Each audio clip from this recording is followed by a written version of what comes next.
سب کو پروردگار اس عظیم مصیبت میں صبر جمیل عطا فرما۔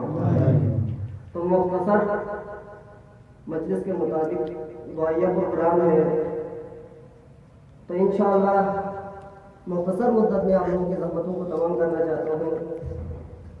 دعا کی قبولیت کرے بلند کر سروات۔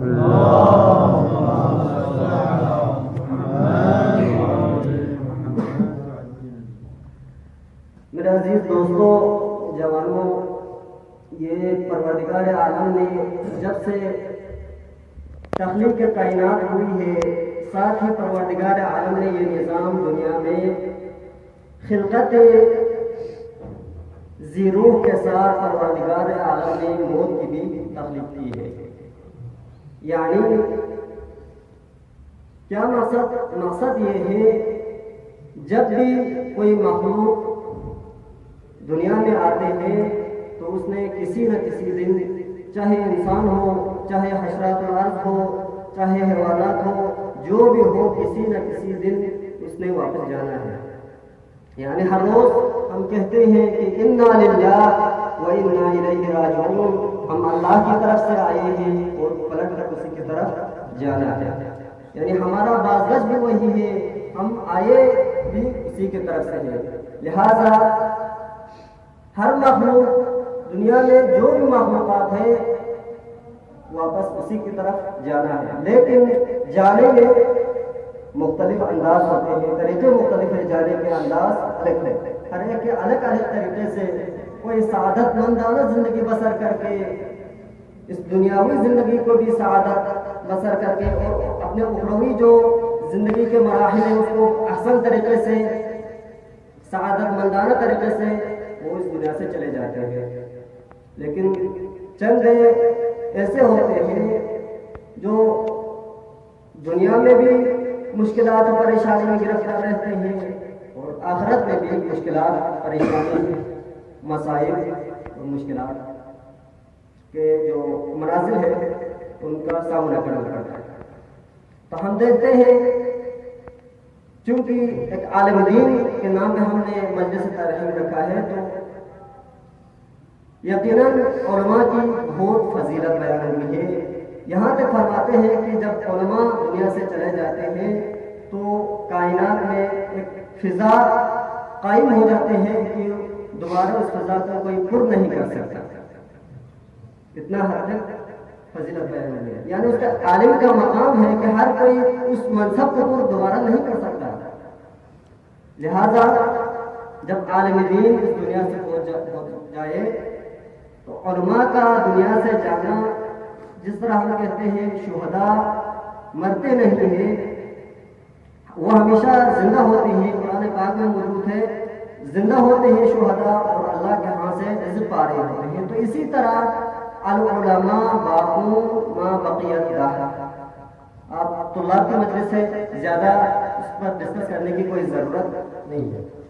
تو العلماء باقون ما بقیت دہر، جب تک زمانہ باقی ہے، جب تک یہ نظام کائنات باقی ہے، تب تک علماء موجود ہیں۔ یعنی اس کا مطلب کیا ہے؟ اب تو ہمارے سامنے وہ علماء، وہ فضلاء، وہ مجتہدین، وہ شہداء ہمارے درمیان، ہمارے آنکھوں کے سامنے کھڑی ہے، لیکن اس کا حقیقت، اس حدیث کا مطلب کیا ہوگا؟ یعنی ان علماء نے، ان فضلاء نے، ان شہداء نے اسلام کے لیے اس طرح خدمت کی ہے، اسلام کی کائنات میں اس طرح کے آثار چھوڑے ہیں ان علماء نے، ان فضلاء نے، ان شہیدوں نے، کہ جس اثر کو دیکھ کر، ان کے قلمی اثرات کو دیکھ کر، ان کے علمی خدمات کو دیکھ کر، ان کے سماجی خدمات کو دیکھ کر، ان کے دینی خدمات کو دیکھ کر، ہر آنے والے پر، ہر آنے والا نسل ان کو یاد کرتے ہیں، ابھی تک ان کا نام زندہ ہے۔ آیت اللہ شہید مرتضیٰ مطہری، آیت اللہ باقر الصدر، اسی طرح بہت سارے علماء گزرے ہیں، ابھی ہم نے تو ان کو نہیں دیکھا، لیکن کتنا مشہور ہے باقر الصدر، شیخ انصاری رحمۃ اللہ علیہ۔ اس طرح علماء جھکتے ہیں تعظیم کے لیے، شیخنا شیخ الاعظم شیخ الانصاری فرماتے ہیں۔ اس کا مطلب کیا ہے؟ ان علماء کی اہمیت تھی۔ شہید ثانی، شہید ثالث، آپ لوگ